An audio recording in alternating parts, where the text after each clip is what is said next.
ಮತ್ತೆ ನಾವೆಲ್ಲರೂ ಕೂಡ ಒಟ್ಟಾಗಿ ಕೂಡಿ ದೇವರ ವಾಕ್ಯದಿಂದ ಅನೇಕ ವಿಷಯಗಳನ್ನು ದೇವರು ನಮಗೆ ಬರೆದಿಟ್ಟಿರುವ ಒಂದು ಉದ್ದೇಶವನ್ನು ತಿಳ್ಕೊಳ್ಳೋದಕ್ಕೆ ನಮ್ಮ ಪ್ರಯತ್ನಗಳು ಸತತವಾಗಿ ಈ ಒಂದು ಪಾಠದಲ್ಲೂ ಕೂಡ ನಮಗೆ ದೇವರು ಅನೇಕ ಕಾರ್ಯಗಳನ್ನು ಹೇಳುವಂಥ ಒಂದು ವಿಷಯಗಳನ್ನು ನಾವು ನೋಡ್ಕೊ ಬಂದಿದ್ದೀವಿ. ಈ ಅಪೋಸ್ಟಲರ ಕಾರ್ಯಗಳ ವಿಷಯದಲ್ಲಿ ಪ್ರಾರಂಭದ ಸಮಯಗಳಲ್ಲಿ ಆದಿ ಸಭೆಯಲ್ಲಿ ನಡೆದಂಥ ಎಲ್ಲ ವಿಚಾರಗಳನ್ನು ಕೂಲಂಕುಷವಾಗಿ ನಮಗೆ ಬರೆದು ಈ ಒಂದು ಸಭೆಯ ಸಮಾಪ್ತಿಯಲ್ಲೂ ಕೂಡ ಇದೇ ರೀತಿಯ ಒಂದು ಅನುಭವಗಳನ್ನು ದೇವರ ಮಕ್ಕಳಿಗೆ ದೇವರು ತೋರಿಸ್ಕೊಟ್ಟಿರುವ ಒಂದು ವಿಷಯವನ್ನ ಕೂಡ ನಾವು ನೋಡ್ಕೊ ಬರ್ತಾ ಇದ್ದೀವಿ. ಅದರಲ್ಲಿ ನಾವು ವಿಶೇಷವಾಗಿ ಅಪೋಸ್ತಲ ಪೌಲ್ ಆತನು ಮಾಡಿದಂಥ ಸೇವೆ, ಆತನು ಮಾಡಿದಂಥ ಸುವಾರ್ತೆಯ ಪ್ರಯಾಣ ಇವೆಲ್ಲ ಕೂಡ ನಾವು ಒಂದೊಂದು ಹಂತವಾಗಿ ನೋಡ್ಕೊ ಬಂದು ಈಗ ಈ ಒಂದು ಪುಸ್ತಕದ ಕೊನೆಯ ಒಂದು ಭಾಗದಲ್ಲಿ ಇದ್ದೀವಿ. ಇನ್ನ ಒಂದು 4 ಚಾಪ್ಟರ್ಗಳಿದೆ. ಸೊ ಈ ಒಂದು ಕೊನೆಯ ಒಂದು ವಿಷಯಗಳನ್ನ ನಾವು ನೋಡ್ಕೊ ಬಂದಾಗ ಪೌಲನ ಆ ಸುವಾರ್ತೆಯ ವಿಷಯ ಆಸಿಯಾ ಪ್ರಾಂತ್ಯದಲ್ಲಿ ಮಾತ್ರವಲ್ಲ, ಇನ್ನು ಅನೇಕ ಕಡೆ ಆತನು ಸಾಕ್ಷಿಯಾಗಿ ನಿಂತಿದ್ರು ಅಂತ ಕೂಡ ನಾವು ನೋಡ್ತೀವಿ. ಸೊ ಈ ದಿನದಲ್ಲಿ ಕೂಡ ಈ ಪಾಠವನ್ನ ನಾವು ಮುಂದುವರ್ಸೋಕ್ಕೆ ದೇವರ ಸಹಾಯವನ್ನ ನೀಡಿ ದೇವರ ಸಹಾಯವನ್ನ ಪಡ್ಕೊಳ್ಳುತ್ತಾ ನಮ್ಮ ಮನೋನೇತ್ರಗಳನ್ನ ದೇವರು ತೆರೆದು ಈ ಸತ್ಯದ ಮಾರ್ಗದಲ್ಲಿ ಬಂದಿರುವ ನಾವು ಯಾವ ರೀತಿ ಸುವಾರ್ತೆಗೆ ಸಾಕ್ಷಿಯಾಗಿ ನಾವಿದ್ದು ನಮ್ಮ ಮಾತು, ನಮ್ಮ ನುಡಿ, ನಡೆ ಎಲ್ಲ ಕೂಡ ಸ್ವಾಮಿಯ ಒಂದು ಮಾದರಿಯಾಗಿ ಇರೋದಕ್ಕೆ ನಮ್ಮ ಪ್ರಯತ್ನಗಳೇ ಇರೋದಕ್ಕೆ ದೇವರ ಕೃಪೆ ಇರಲಿ ಅಂತೇಳಿ ಪ್ರಾರ್ಥನೆಯ ಮೂಲಕ ನಮ್ಮ ಪ್ರಾರಂಭ ಮಾಡೋಣ. ನಮ್ಮ ಸಹೋದರರಾದ ಯಲ್ಲಪ್ಪ ಬ್ರದರ್ ಪ್ರಾರ್ಥನೆ ಮಾಡಬೇಕು ಅಂತ ಕೇಳ್ಕೊತೀನಿ. ಓಕೆ, ಪ್ರಾರ್ಥನೆ ಮಾಡಿಕೊಳ್ಳೋಣ. ಪ್ರೀತಿಯ ಸ್ವರೂಪನಾದ ಪರಲೋಕ ತಂದೆ, ನಿಮ್ಮ ಅತಿ ಪರಿಶುದ್ಧ ನಾಮಕ್ಕೆ ಮಹಿಮೆ ಉಂಟಾಗಲಪ್ಪ ತಂದೆ. ತಂದೆ, ನಮ್ಮನ್ನು ಇದುವರೆಗೆ ಕಾಯ್ದು ಕಾಪಾಡಿ ನಮ್ಮನ್ನೆಲ್ಲರೂ ಜೀವಿತ ಸಂಖ್ಯೆಲಿಟ್ಟು ಎಳಿಸಿದಕ್ಕಾಗಿ ಧನ್ಯವಾದ ತಂದೆ. ಹೌದಪ್ಪ ತಂದೆ, ಅಲ್ಪರು ಅಯಗ್ಗರು ಯಾವ ಕೆಲಸಕ್ಕೆ ಬಾರ್ದ ನಮ್ಮನ್ನು ಲೋಕದಿಂದ ಆಯ್ದುಕೊಂಡು ಒಂದು ಚಿಕ್ಕ ಗುಂಪಾಗಿ ಕೂಡಿಸಿ ತಂದೆ ಈ ಸಂಜೆ ವೇಳೆಯಲ್ಲಿ ನಿಮ್ಮ ಪಾದ ಸನ್ನಿಧಿಯಲ್ಲಿ ಕುಂತು ನಿಮ್ಮ ದಾಸರ ಮುಖಾಂತರವಾಗಿ ಸತ್ಯವಾಕ್ಯವನ್ನು ಕೇಳಲಿಕ್ಕೆ ನಮ್ಮೆಲ್ಲರಿಗೆ ಸಹಾಯ ಮಾಡಿದ್ದಕ್ಕಾಗಿ ಧನ್ಯವಾದ ತಂದೆ. ತಂದೆ ಆದ ದೇವರೇ, ಇದುವರೆಗೆ ನಿಮ್ಮ ಚಿತ್ತಕ್ಕೆ ವಿರುದ್ಧವಾಗಿ ನಾವು ಏನಾದರೂ ತಪ್ಪು ಮಾಡಿದ ತಂದೆ ನಮ್ಮನ್ನು ಕ್ಷಮಿಸಿ ಮುಂದೆ ನಿಮ್ಮ ಚಿತ್ತಂತೆ ನಡಲಿಕ್ಕೆ ನಮ್ಮೆಲ್ಲರಿಗೆ ಸಹಾಯ ಮಾಡು ತಂದೆ. ತಂದೆ, ಈ ಕೂಟಕ್ಕೆ ತಂದೆ ಇನ್ನು ಯಾರು ಬರಬೇಕಾಗಿದೆ ತಂದೆ, ಅವ್ರಿಗೂ ಸಹ ತಂದೆ ತಕ್ಕ ಸಮಯಕ್ಕೆ ಬಂದು ನಿನ್ನ ವಾಕ್ಯವನ್ನು ಕೇಳುವ ಹಾಗೆ ತಂದೆ ಅವ್ರಿಗೆ ಸಹಾಯ ಮಾಡು. ನಿನ್ನ ವಾಕ್ಯವನ್ನು ತಿಳಿಸುವಂತಹ ಸಹೋದರಕ್ಕೋಸ್ಕರ ಸಹ ಬೇಡ್ಕೊಂಡ್ರೆ ತಂದೆ, ನಿಮ್ಮ ಪವಿತ್ರ ಆತ್ಮನ ಸಹಾಯದಿಂದ ನಮ್ಮೆಲ್ಲರಿಗೆ ನಿನ್ನ ವಾಕ್ಯವನ್ನು ಹೇಳುವ ಹಾಗೆ ಅವ್ರಿಗೆ ಸಹ ತಂದೆ ನಿಮ್ಮ ಕೃಪೆ ಕೊಟ್ಟು ನಡೆಸ್ತಂದೆ. ತಂದೆ, ಆ ವಾಕ್ಯವನ್ನು ನಾವೆಲ್ಲರೂ ಕೇಳಿ ಆ ವಾಕ್ಯದ ಪ್ರಕಾರ ನಾವು ಸಹ ತಂದೆ ನಮ್ಮನ್ನು ನಾವು ಸರಿಪಡಿಸ್ಕೊಂಡು ನಿಮ್ಮ ಚಿತ್ತಕ್ಕನುಸಾರವಾಗಿ ನಮ್ಮ ಜೀವನವನ್ನು ನಡೆಸೋ ಹಾಗೆ ತಂದೆ ನಮ್ಮೆಲ್ಲರಿಗೆ ಸಹಾಯ ಮಾಡು ತಂದೆ. ಅದೇ ರೀತಿ ತಂದೆ, ಮುಂದೆ ಬರುವಂತಹ ಪ್ರಭು ಭೋಜನದಲ್ಲಿ ಸಹ ತಂದೆ ನಮ್ಮನ್ನು ನಾವೆಲ್ಲರೂ ನಮ್ಮ ನಡತೆಗಳನ್ನು ನಮ್ಮ ಗುಣಗಳನ್ನು ಸರಿಪಡಿಸಿಕೊಂಡು ತಂದೆ ನಿಮ್ಮ ಚಿತ್ತಕ್ಕನುಸಾರವಾಗಿ ತಂದೆ ನಾವು ಸರಿಯಾದ ಸಮಯದಲ್ಲಿ ಎಲ್ಲರೂ ನಾವು ಭಾಗಿಯಾಗಿ ಆ ಪ್ರಭೋಜನದಲ್ಲಿ ನಾವೆಲ್ಲರೂ ಒಟ್ಟಾಗಿ ಸೇರಿ ಹಬ್ಬವನ್ನು ಆಚರಿಸೋ ಹಾಗೆ ತಂದೆ ನಮ್ಮೆಲ್ಲರಿಗೆ ಸಹಾಯ ಮಾಡು ತಂದೆ. ತಂದೆ, ಆದಿಯಿಂದ ಅಂತ್ಯದವರೆಗೂ ಈ ಕೂಟದಲ್ಲಿ ನಿಮ್ಮ ಪ್ರಸನ್ನತೆ ಇದ್ದು ಈ ಕೂಟವನ್ನು ಸಹ ತಂದೆ ನಡೆಸಿಕೊಡು. ಇದುವರೆಗೆ ತಂದೆ ನನ್ನ ಪ್ರಾರ್ಥನಾ ಕೇಳಿದಕ್ಕಾಗಿ ಸಹ ಧನ್ಯವಾದ ತಂದೆ. ಈ ಚಿಕ್ಕ ಪ್ರಾರ್ಥನಾ ನಮ್ಮೆಲ್ಲರ ರಕ್ಷಕನಾದ ನಮ್ಮ ಯೇಸು ಕ್ರಿಸ್ತ ನಾಮದಲ್ಲಿ ಬಿಡುತ್ತೇನೆ ತಂದೆ, ಆಮೇನ್.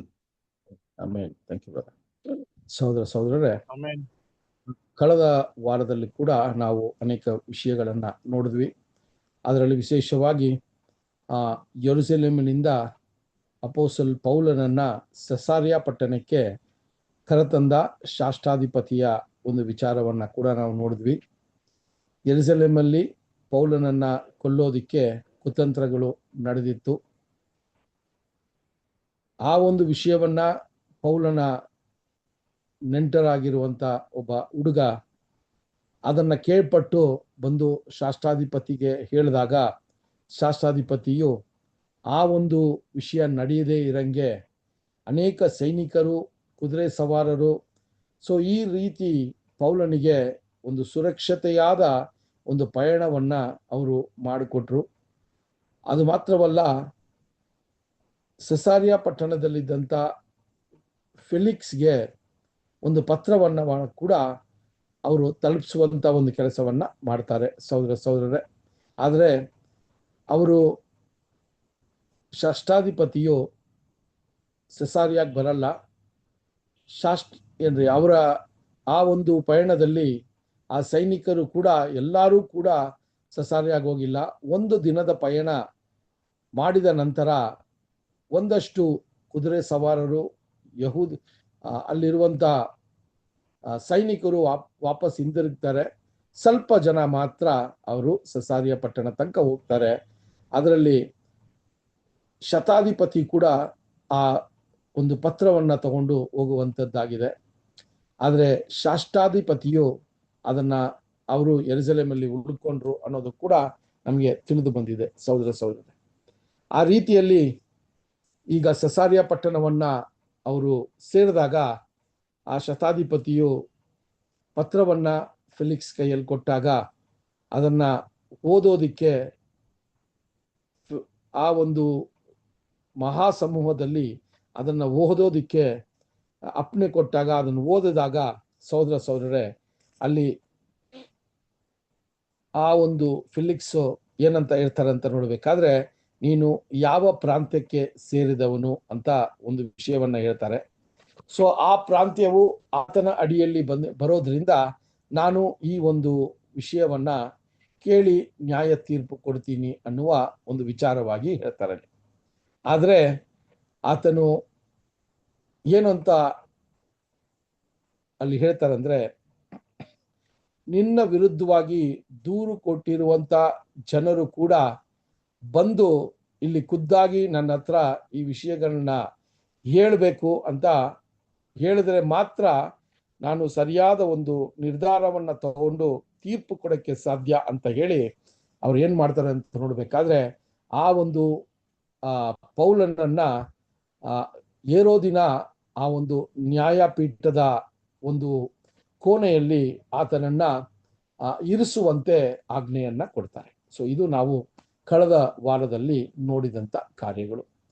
ಸೊ ಪೌಲನನ್ನ ಯೆರೂಸಲೇಮ್ ಪಟ್ಟಣದಿಂದ ಸೆಸಾರಿಯಾ ಪಟ್ಟಣಕ್ಕೆ ಕರೆತರಲು ಹತ್ತತ್ರ ಒಂದು 2 ದಿನದ ಪಯಣ ಇರಬೇಕು ಅಂತ ತಜ್ಞರು ಹೇಳುವಂತ ವಿಷಯಗಳು. ಅದಾದ ನಂತರ ಈ ಮಹಾಯಾಜಕರು ಮತ್ತೆ ಸಂಗಡಿಗರು ಬರಬೇಕು ಅಂತ ಅಲ್ಲಿ ಫೆಲಿಕ್ಸ್ ಕಾದ ಒಂದು ಸಮಯ ನೋಡ್ಬೇಕಾದ್ರೆ ನಾವು ವಚನದಲ್ಲಿ ಓದುವಾಗ 5 ದಿವಸ ಆದ ನಂತರ ಪ್ರಧಾನ ಯಾಜಕರು, ಅಲ್ಲಿರುವಂತ ನಾಯಕರು ಮತ್ತೆ ಒಬ್ಬ ವಿಶೇಷವಾಗಿ ಒಳ್ಳೆ ರೀತಿಯಲ್ಲಿ ಮಾತನಾಡುವ ಒಬ್ಬ ವ್ಯಕ್ತಿಯನ್ನ ಕೂಡ ಅವರು ಕರ್ಕೊ ಬರ್ತಾರೆ. ಸೊ ಈ ಒಂದು ವಿಷಯವನ್ನ ಕರ್ಕೊ ಬಂದಾಗ ಆ ಒಂದು ಯಾವ ವ್ಯಕ್ತಿಯನ್ನ ಕರ್ಕೊ ಬಂದ್ರೋ ಆ ವ್ಯಕ್ತಿ ಈಗ ಪೌಲನ ವಿರುದ್ಧವಾಗಿ ದೂರು ಹೇಳುವ ಒಂದು ಸಂಭವವನ್ನ ನಾವು ನೋಡ್ತೀವಿ ಸಹೋದರ. ಅದನ್ನೇ ನಾವು ಈ ದಿನದಲ್ಲಿ ಈ ಪಾಠವನ್ನ ಪ್ರಾರಂಭ ಮಾಡುವಾಗ ಅಪೊಸ್ತಲರ ಕಾರ್ಯಗಳು 24ನೇ ಅಧ್ಯಾಯ 1ರಿಂದ 3 ವಚನಗಳನ್ನ ಓದೋಣ. ಅಪೊಸ್ತಲರ ಕಾರ್ಯಗಳು 24 1ರಿಂದ 3 ವಚನಗಳು. 5 ದಿವಸಗಳಾದ ಮೇಲೆ ಮಹಾಯಾಜಕನಾದ ಅನನೀಯನು ಸಭೆ ಹಿರಿಯರಲ್ಲಿ ಕೆಲವರನ್ನು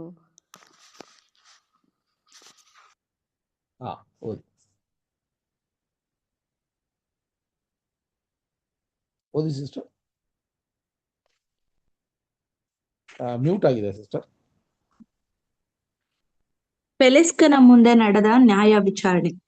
5 ದಿವಸಗಳಾದ ಮೇಲೆ ಮಹಾಯಾಜಕನಾದ ಅನಾನೀಯನು ಸಭೆ ಹಿರಿಯರಲ್ಲಿ ಕೆಲವರನ್ನು, ತೆರ್ತುಲ್ಯನೆಂಬ ಒಬ್ಬ ವಕೀಲನನ್ನು ಕರೆದುಕೊಂಡು ಬಂದು ಪೌಲನ ಮೇಲೆ ದೇಶಾಧಿಪತಿಗೆ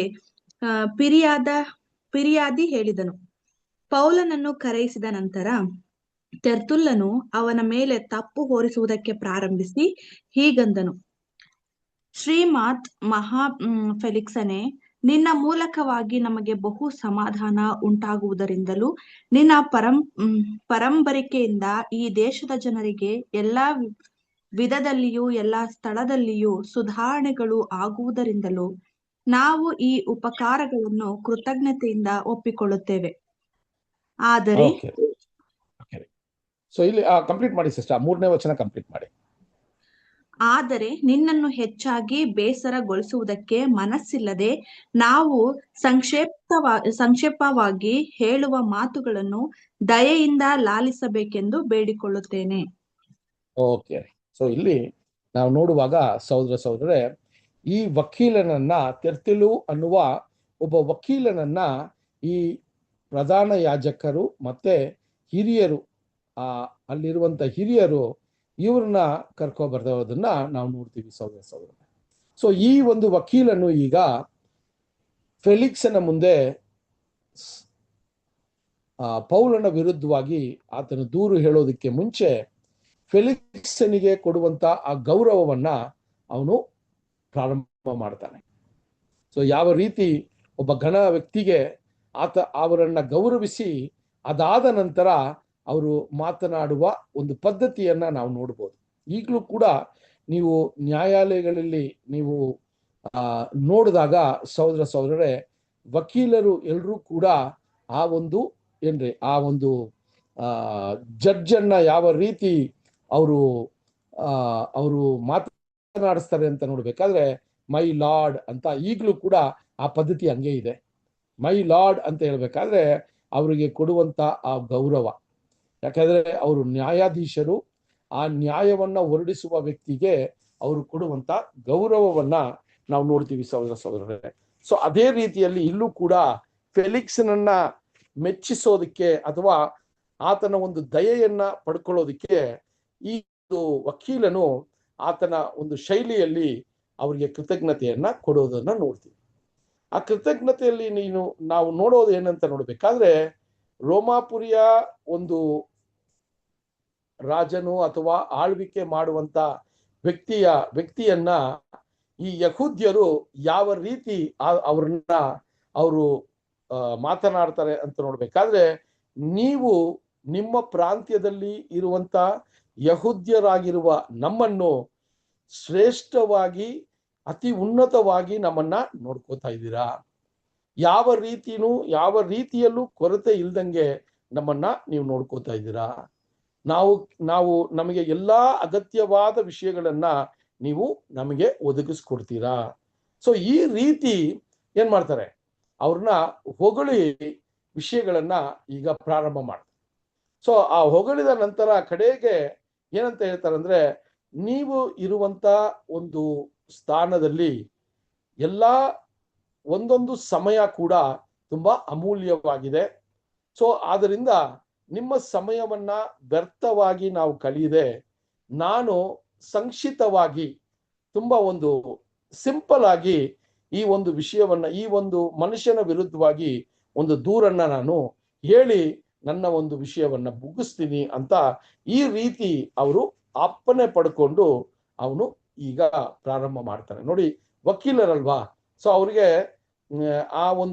ಅವರು ಓದುವಾಗ್ಲೇ ಅವ್ರಿಗೆ ಯಾವ ರೀತಿ ಈ ರೀತಿಯ ಒಂದು ಕೇಸ್ಗಳನ್ನ, ಈ ರೀತಿಯ ಒಂದು ವಿಷಯಗಳನ್ನ ಅಲ್ಲಿ ಆ ಒಂದು ನ್ಯಾಯಾಧೀಶರಿಗೆ ಯಾವ ರೀತಿ ಅದನ್ನ ಪ್ರೆಸೆಂಟ್ ಮಾಡಬೇಕು ಅಂತ ಅವರ ಒಂದು ಟ್ರೈನಿಂಗ್ ಅಲ್ಲೇ ಇದೆಲ್ಲ ಇರ್ತದೆ.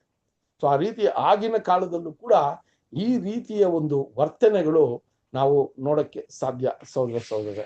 ಸೊ ಅದು ಆ ರೀತಿ ಮೊದಲನೇದಾಗಿ ಫೆಲಿಕ್ಸನನ್ನ ಹೊಗಳಿ ಅದಾದ ನಂತರ ಈಗ ಆತನು ಪೌಲನ ವಿರುದ್ಧವಾಗಿ ಇದ್ದಂತ ದೂರನ್ನ ಅಲ್ಲಿ ಹೇಳ್ತಾರೆ. ಯೋಚನೆ ಮಾಡಿ, ಪ್ರಧಾನ ಯಾಜಕರು, ಹಿರಿಯರು, ಇವರಿಗೆ ಏನ್ ಗೊತ್ತ್ರಿ, ಇವರಿಗೆ ನಿಜವಾದ ಒಂದು ಅಲ್ಲಿ ನಡೆದಂತ ಘಟನೆಯ ಸಂಭವಗಳು ಗೊತ್ತು. ಆದ್ರೆ ಈ ವಕೀಲನಿಗೆ ಪರಿಪೂರ್ಣವಾದ ಒಂದು ವಿಷಯಗಳು ಏನಾಯ್ತು ಅಂತ ಗೊತ್ತಿಲ್ಲ. ಇವರು ಒಂದು ವೇಳೆ ಆತನಿಗೆ ಹೇಳಿ ಅರ್ಥ ಮಾಡಿಸಿ ಈಗ ಆ ಒಂದು ವಕೀಲನು ಫೆಲಿಕ್ಸನ ಮುಂದೆ ಪೌಲ ವಿರುದ್ಧವಾಗಿ ಮಾತನಾಡ್ತಾನೆ. ಓಕೆನಾ? ಸೊ ಇದನ್ನ ನಾವು ಎಲ್ಲಿ ನೋಡ್ಬೋದು ಅಂದ್ರೆ 24ನೇ ಅಧ್ಯಾಯ 5 ಮತ್ತು 6 ವಚನಗಳಲ್ಲಿ ಇದನ್ನ ನೋಡಬಹುದು. 24ನೇ ಅಧ್ಯಾಯ 5 ಮತ್ತು 6 ವಚನಗಳು. ಈ ಮನುಷ್ಯನು ಪೀಡೆಯಂತಿದ್ದು ಲೋಕದಲ್ಲಿ ಎಲ್ಲೆಲ್ಲಿಯೂ ಇರುವ ಎಲ್ಲಾ ಯಹೂದ್ಯರಲ್ಲಿ ದಂಗೆಯನ್ನು ಎಬ್ಬಿಸುವನೆಂತಲೂ ನಜರೇತಿನವರ ಪಾಷಾಂಡ ಮತದಲ್ಲಿ ಪ್ರಮುಖನೆಂತಲೂ ಕಂಡೆವು. ಇದಲ್ಲದೆ ಇವನು ದೇವಾಲಯವನ್ನು ಹೊಲೆ ಮಾಡುವುದಕ್ಕೆ ಪ್ರಯತ್ನ ಮಾಡಿದನು. ಆದ ಕಾರಣ ಇವನನ್ನು ನಾವು ಹಿಡಿದೆವು. ಇವನನ್ನು ನೀವೇ ವಿಚಾರಿಸಿದರೆ ನಾವು ಇವನ ಮೇಲೆ ಹೊರಿಸುವ ಈ ತಪ್ಪುಗಳೆಲ್ಲ ನಿಜವೋ ಸುಳ್ಳೋ ಇವನಿಂದಲೇ ತಿಳಿದುಕೊಳ್ಳಬಹುದು ಎಂದು ಹೇಳಿದನು. ಓಕೆ, ಸೊ ಈ ಒಂದು ದೂರನ್ನ ಹೇಳ್ತಾರೆ. ಸೊ ಈ ದೂರನ್ನ ಹೇಳುವಾಗ ನೋಡ್ರಿ ಎಂತ ಒಂದು ಮಾತುಗಳನ್ನ ಅಲ್ಲಿ ಉಪಯೋಗ ಮಾಡ್ತಾನೆ ಈ ವಕೀಲ ಅಂತ ನೋಡ್ಬೇಕಾದ್ರೆ, ಈ ಒಂದು ಪೀಡೆ ಅಂತ ಹೇಳ್ತಾರೆ ಅಲ್ವಾ, ತುಂಬಾ ಹಿಂಸೆ ಕೊಡುವಂತ ಒಂದು ವ್ಯಕ್ತಿ ಅಂತ ನೋಡ್ರಿ. ಆ ಮಾತುಗಳು ಯಾವ ರೀತಿ ಇದೆ ಅಂತ ನೋಡ್ಬೇಕಾದ್ರೆ, ಈ ಒಂದು ಮನುಷ್ಯನು ಪೀಡೆ ತರ ಅಥವಾ ಜನರನ್ನ ಬೇರೆ ಹಾದಿಯಲ್ಲಿ ಹೋಗುವಂತ ಒಂದು ವಿಚಾರ. ಅದು ಮಾತ್ರವಲ್ಲ, ಹೇಳ್ತಾರೆ ಯಹೂದ್ಯರ ಮಧ್ಯದಲ್ಲಿ ಒಂದು ದೊಡ್ಡ ಗೊಂದಲವನ್ನೇ ಈತನ ಮೂಲಕ ಉಂಟಾಗುವ ಪರಿಸ್ಥಿತಿಯನ್ನ ನಾವು ನೋಡಿದ್ವಿ. ಯಹೂದ್ಯರು ಯೆರೂಸಲೇಮಲ್ಲಿ ಶಾಂತಿ ಸಮಾಧಾನವನ್ನ ಕಾಪಾಡಿ ನಿಮ್ಮ ಒಂದು ಆಳ್ವಿಕೆಯಲ್ಲಿ ನಾವು ಎಲ್ಲಾ ಆಶೀರ್ವಾದಗಳನ್ನ ಪಡ್ಕೊಂಡಿದೀವಿ, ನಾವು ನಮ್ಮ ಮತ, ನಮ್ಮ ಒಂದು ಧಾರ್ಮಿಕವಾದ ವಿಷಯಗಳು ಎಲ್ಲದಕ್ಕೂ ಕೂಡ ನೀವು ಮರ್ಯಾದೆ ಕೊಟ್ಟು ನಮ್ಮನ್ನ ನಡೆಸ್ತಾ ಇದ್ದೀರಾ. ಆದರೆ ಈ ವ್ಯಕ್ತಿಯು ಈ ರೀತಿಯ ಸಮಾಧಾನದ ಯಹೂದ್ಯರ ಮಧ್ಯದಲ್ಲಿ ಒಂದು ಉಂಟು ಮಾಡುವಂತ ಒಂದು ವಿಷಯವನ್ನ ಮಾಡಿದ್ದಾನೆ ಅಂತ ಹೇಳದ್ ಮಾತ್ರ ಅಲ್ಲ, ಅಲ್ಲಿ ಇನ್ನೊಂದು ವಿಶೇಷವಾದ ದೂರನ್ನು ಹೇಳ್ತಾರೆ. ಏನಂದ್ರೆ, ಈ ನಜರೇನ್ಯರು ಅನ್ನುವ ಒಂದು ಪಂಗಡದವರು ಅಥವಾ ಒಂದು ವರ್ಗದವರಿದ್ದಾರೆ. ಇವ್ರದೇ ಆದಂತ ಸಿದ್ಧಾಂತಗಳಿದೆ. ಆ ಸಿದ್ಧಾಂತಗಳಿಗೆ ಈತನು ನಾಯಕನಾಗಿದ್ದಾನೆ ಅಂತ ಒಂದು ದೂರನ್ನ ಕೂಡ ಅಲ್ಲಿ ಹೇಳ್ತಾನೆ ಸಹೋದರ. ಸೊ ಇದನ್ನ ಹೇಳುವಾಗ ಸಹೋದರರೇ, ಈಗ ಪೌಲನ ವಿಚಾರವಾಗಿ ಹೇಳಬೇಕಾದ್ರೆ ಆತನ ವ್ಯಕ್ತಿತ್ವವನ್ನ ಹೇಳ್ತಾರೆ, ಅಥವಾ ಆತನೇ ಯೆರೂಸಲೇಮಲ್ಲಿ ನಡೆದ ದಂಗೆ, ಯೆರೂಸಲೇಮಲ್ಲಿ ನಡೆದಂತ ಗೊಂದಲಗಳು ಎಲ್ಲದಕ್ಕೂ ಪೌಲೇ ಕಾರಣಕರ್ತರು ಅನ್ನುವ ಒಂದು ವಿಷಯವಾಗಿ ಅಲ್ಲಿ ಮಾತಾಡ್ತಾನೆ. ಈತನು ವಿಶೇಷವಾಗಿ ಯಹೂದ್ಯರ ಮಧ್ಯದಲ್ಲಿ ಒಂದು ಅಸಮಾಧಾನವನ್ನ ಉಂಟು ಮಾಡುವಂತ ಕೆಲಸವನ್ನ ಮಾಡಿದ್ದಾನೆ. ಅದು ಮಾತ್ರವಲ್ಲ, ಈತನು ಯಾವುದೋ ಒಂದು ವಿಶೇಷವಾದ ಅಥವಾ ಒಂದು ನಜರೇನ್ ಅನ್ನುವ ಒಂದು ವರ್ಗದ ಒಂದು ಏನಂತ ಹೇಳ್ಬೇಕಾದ್ರೆ ಒಂದಷ್ಟು ವಿಷಯಗಳನ್ನ ಇವರು ಪಾಲಿಸ್ತಾರೆ. ಅದಕ್ಕೆ ಈತನು ನಾಯಕನಾಗಿದ್ದಾನೆ ಅಂತ ಹೇಳ್ಬಿಟ್ಟು ಈಗ ಅವರು ಆತನ ಒಂದು ಧಾರ್ಮಿಕ ವಿಷಯಗಳನ್ನ ಮಾತಾಡುವಾಗ ಹೇಳ್ತಾರೆ, ಈತನು ನಾವು ಪೂಜಿಸುವ ದೇವರ ದೇವಾಲಯವನ್ನ ಏನ್ ಮಾಡ್ದ, ಈತನು ಅಲ್ಲಿ ಅದನ್ನ ಅಶುದ್ಧ ಮಾಡಿಬಿಟ್ಟ. ಯಹೂದ್ಯರ ದೇವಾಲಯ ಯೆರೂಸಲೇಮಲ್ಲಿ ಇದೆ. ಈ ಯೆರೂಸಲೇಮಲ್ಲಿ ಒಂದಷ್ಟು ಪದ್ಧತಿಗಳಿದೆ, ಶುದ್ಧೀಕರಣ ಆಗುವಂತ ಒಂದು ಪದ್ಧತಿಗಳಿದೆ. ಇದೆಲ್ಲವನ್ನ ಕೂಡ ಈತನು ಕಾಪಾಡದೆ ಅದನ್ನ ಅಶುದ್ಧ ಮಾಡಿಬಿಟ್ಟ ಅಂತ ಹೇಳ್ತಾರೆ ಸಹೋದರರೇ. ಸೊ ಈಗ ಅದರಿಂದ ಇಷ್ಟು ವಿಷಯಕ್ಕೆ ಈತನು ಕಾರಣಕರ್ತನಾಗಿರೋದ್ರಿಂದ ಈತನಿಗೆ ಏನು ನ್ಯಾಯ ತೀರ್ಪು ಕೊಡಬೇಕು ಅಂತ ನಮ್ಮ ಒಂದು ಧರ್ಮಶಾಸ್ತ್ರದಲ್ಲಿ ಇದೆ. ಆದರೆ ಕೂಡ ನೀವು ನಮ್ಮನ್ನ ಆಳ್ವಿಕೆ ಮಾಡೋದ್ರಿಂದ ನಿಮ್ಮ ಬಳಿಗೆ ಈತನನ್ನ ತಂದಿದ್ದೀವಿ, ನಿಮ್ಮ ಚಿತ್ತಕ್ಕೆ ಅನುಸಾರವಾಗಿ ಯಾವ ರೀತಿ ಈತನಿಗೆ ನೀವು ಶಿಕ್ಷೆಯನ್ನ ವಿಧಿಸಬೇಕು ಅಂತ ನೀವು ನಿರ್ಧಾರ ಮಾಡಿ ಅಂತ ಒಂದು ವಿಚಾರವನ್ನ ಹೇಳುವಂತ ಕಾರ್ಯವನ್ನ ನೋಡಬಹುದು ಸಹೋದರ. ಸೊ ಈ ರೀತಿ ಅಲ್ಲಿ ಯಹೂದ್ಯರ ಮಧ್ಯದಲ್ಲಿ ವಿಶೇಷವಾಗಿ ಪೌಲನು ಯಾವ ರೀತಿಯ ಒಂದು ನಡವಳಿಕೆಯಲ್ಲಿದ್ದಾನೆ ಅಂತ ಒಂದು ದೂರನ್ನ ಕೊಡುವಂತ ಕಾರ್ಯವಾಗಿತ್ತು ಸಹೋದರರೇ. ಸೊ ಈತನು ಈ ರೀತಿಯ ದಂಗೆಯನ್ನ ಅಲ್ಲಿ ಪ್ರಚೋದಿಸಿ ಅಲ್ಲಿ ಒಂದು ಗೊಂದಲವನ್ನ ಉಂಟು ಮಾಡಿದಾಗ ನಾವು ಎಲ್ಲರೂ ಕೂಡ ಈತನನ್ನ ನಮ್ಮ ಒಂದು ವಿಚಾರಣೆ ಅಥವಾ ನಮ್ಮ ಒಂದು ಆಜ್ಞೆ ಅಥವಾ ನಮ್ಮ ಒಂದು ಲಾ ಪ್ರಕಾರ ಈತನಿಗೆ ಏನ್ ಮಾಡಬೇಕು ಅನ್ನುವ ಒಂದು ನಿರ್ಧಾರವನ್ನ ನಾವು ತಗೋಬಹುದು. ಆದರೆ ಆ ಸರಿಯಾದ ಸಮಯದಲ್ಲಿ ನಿಮ್ಮ ಷಷ್ಠಾಧಿಪತಿಯು ಬಂದು ಈತನನ್ನ ಕಾಪಾಡದೆ ಇದ್ರೆ ನಾವು ಈತನಿಗೆ ಏನ್ ಮಾಡಬೇಕು ಅನ್ನೋದನ್ನ ಮಾಡಿಬಿಡ್ತಾ ಇದ್ದೀವಿ ಅಂತ ಅಲ್ಲಿ ಹೇಳ್ತಾರೆ ಸಹೋದರ. ಸೊ ಆ ವಿಷಯಗಳನ್ನ ಹೇಳಿ ಆತನು ಬಂದು ನಮಗೆ ಒಂದು ಸಮಾಧಾನದ ವಿಷಯಗಳನ್ನ ಹೇಳಿ ನಾನು ಪರಿಶೀಲನೆ ಮಾಡಿ ಇದನ್ನ ಸರಿಪಡಿಸ್ತೀನಿ ಅಂತ ಹೇಳಿದ್ದಕ್ಕೆ ನಾವು ಸುಮ್ಮನೆ ಆದ್ವಿ. ಅದರಿಂದ ಈ ವಿಚಾರಣೆ ನಿಮ್ಮ ಬಳಿಗೆ ಬಂದಿದೆ ಅಂತ ಆತನು ಈ ದೂರನ್ನ ಹೇಳ್ತಾರೆ.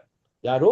ಆ ಒಂದು ವಕೀಲ ಏನ್ರಿ, ಪ್ರಧಾನ ಯಾಜಕರು ಮತ್ತೆ ಆ ಯೆರೂಸಲೇಮಿಂದ ಯಹೂದ್ಯರು ತಂದಿದ್ದಂತ ಈ ವಕೀಲನು, ಮಹಾಯಾಜಕರು ಮತ್ತೆ ಅಲ್ಲಿರುವಂತ ಹಿರಿಯರು ಎಲ್ಲ ಕೂಡ ಆ ಮಹಾ ಸಮೂಹಕ್ಕೆ ಬಂದಿರ್ತಾರೆ. ಸೊ ಇದನ್ನ ನಾವು 24ನೇ ಅಧ್ಯಾಯ 7ರಿಂದ ನಾವು 9 ವಚನ ತನಕ ನೋಡ್ಬೋದು. 24ನೇ ಅಧ್ಯಾಯ 7ರಿಂದ 9 ವಚನಗಳು.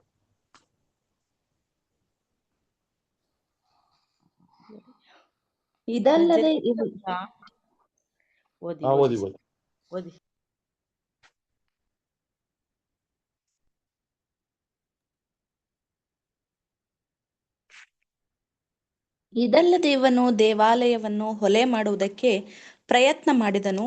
ಆದ ಕಾರಣ ಇವನನ್ನು ನಾವು ಹಿಡಿದೆವು.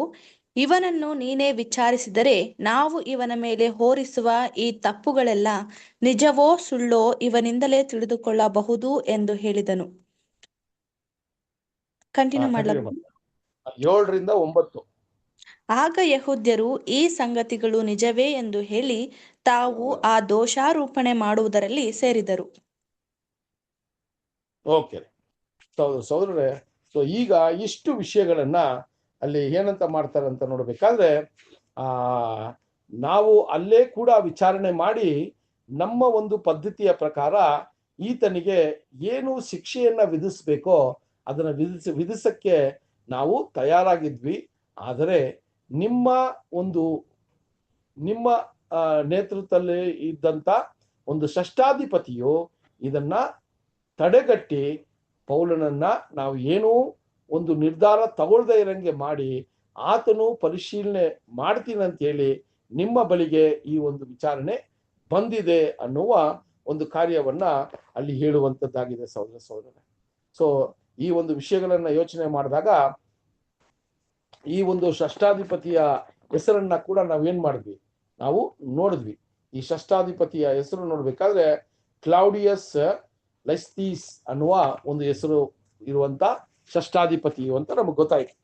ಸೊ ಈಗ ಈ ಒಂದು ವಿಚಾರದಲ್ಲಿ ನಾವು ನೋಡ್ಬೇಕಾದ್ರೆ ಸಹೋದರರೇ, ಈ ಒಂದು ವಿಷಯದಲ್ಲಿ ಆ ಒಂದು ಷಷ್ಠಾಧಿಪತಿಯು ಪೌಲನನ್ನ ಯಾವ ರೀತಿ ಆ ಒಂದು ಮರಣದಿಂದ ಕಾಪಾಡಿದ್ರು, ಅದು ಮಾತ್ರವಲ್ಲ ಯಾವ ರೀತಿ ದೇವರು ಆ ಒಂದು ಘಟನೆ ಆದ ನಂತರ ಪೌಲನನ್ನ ಸಸಾರಿಯ ಪಟ್ಟಣಕ್ಕೆ ಕರ್ಕೊಬಂದು ಅಲ್ಲಿ ಆಳ್ವಿಕೆ ಮಾಡುವಂತ ಫೆಲಿಕ್ಸನಿಗೆ ಈ ಸುವಾರ್ತೆಯನ್ನ ಸಾರುವ ಒಂದು ಚಿತ್ತವನ್ನ ದೇವರು ಇಟ್ಟಿದ್ರು ಅಂತ ಕೂಡ ಈ ಸನ್ನಿವೇಶದಲ್ಲಿ ನಾವು ನೋಡ್ಬೋದು ಸಹೋದರರೇ. ಒಂದೊಂದು ವಿಷಯಗಳು ಕೂಡ ದೇವರ ಚಿತ್ತಕ್ಕೆ ಅನುಕೂಲವಾಗಿ ಅಥವಾ ಅನುಗುಣವಾಗಿ ನಡೀತಾ ಇರೋದನ್ನ ಈ ಪಾಠದಲ್ಲಿ ನಾವು ನಿಧಾನಕ್ಕೆ ನೋಡ್ಕೊಂಡು ಹೋಗ್ಬೋದು.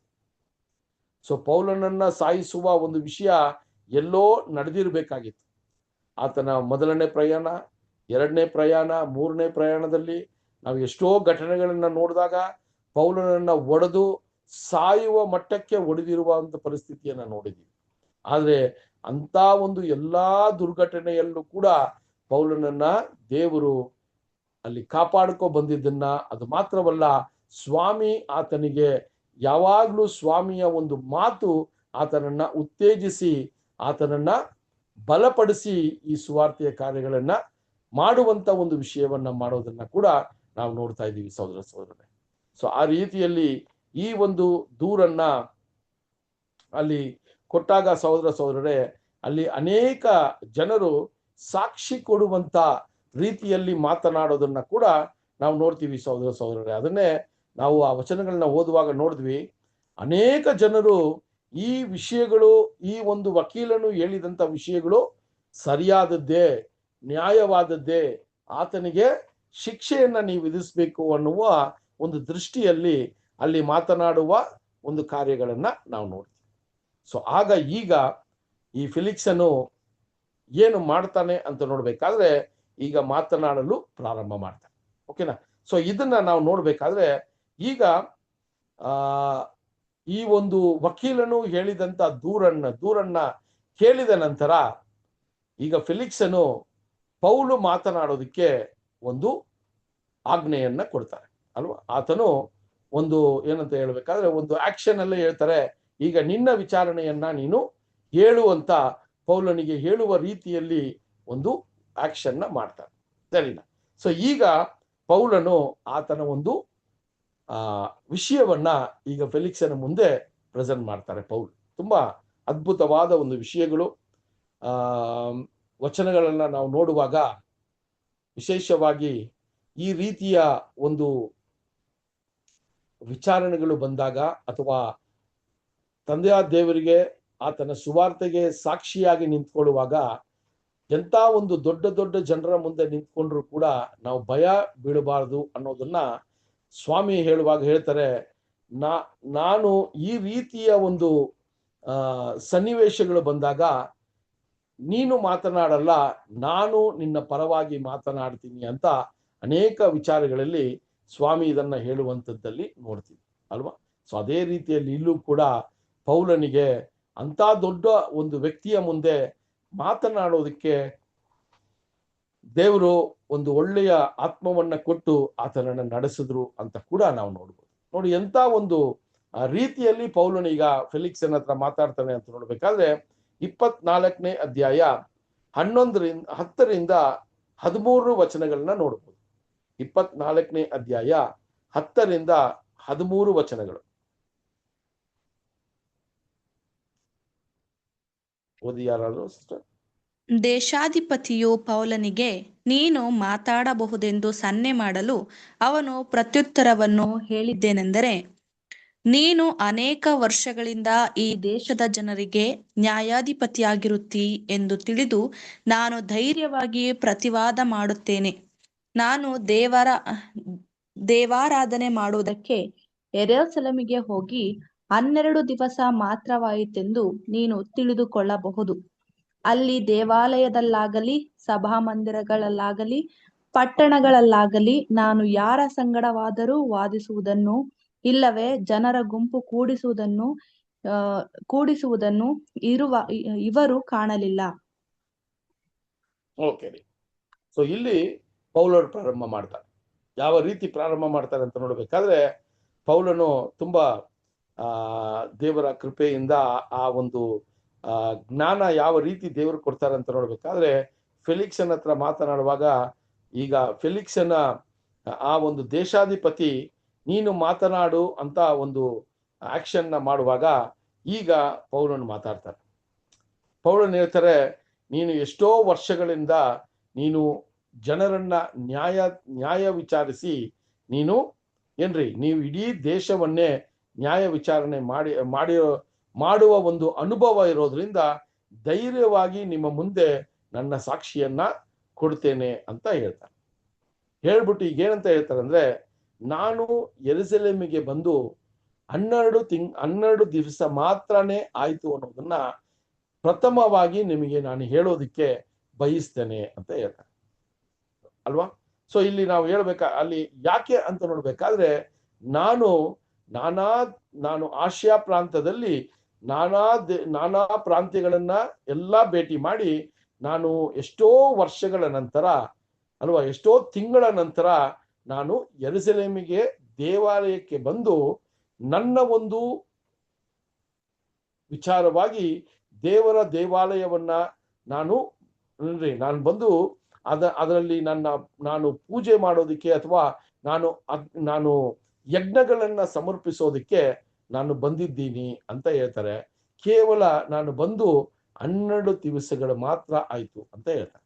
ಯಾಕೆ ಈ ವಿಚಾರವನ್ನ ಹೇಳ್ತಾರೆ ಅಂತ ನೋಡ್ಬೇಕಾದ್ರೆ ಸಹೋದರರೇ, ಒಂದು ಆ ರೀತಿಯ ಯೆರೂಸಲೇಮಲ್ಲಿ ಒಂದು ಗೊಂದಲ ನಡಿಬೇಕಾದ್ರೆ ಅಥವಾ ಜನರನ್ನ ಮರಳು ಮಾಡಬೇಕಾದ್ರೆ ಸುಮಾರು ದಿನಗಳು ಬೇಕಾಗಿತ್ತು.